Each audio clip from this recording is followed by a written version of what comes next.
அவனை கேஜிஎஃப் அனுப்புனது கருடனை கொல்றதுக்கு, ஆனா அவன் போனது கேஜிஎஃப் ஆள்றதுக்கு. அதுக்கு முதல்ல கருடனை கொல்லணும், காட்ஸ் கிட்ட இருந்து தப்பிக்கணும், எல்லாத்த விட முக்கியமா ஜனங்களை தன் பக்கம் இழுக்கும்.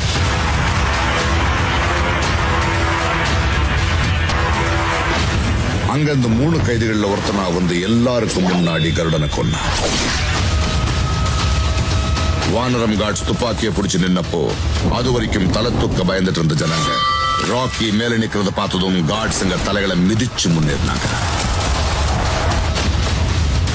மக்கள் ராக்கிய சுல்தானா ஏத்துக்கிட்டாங்க.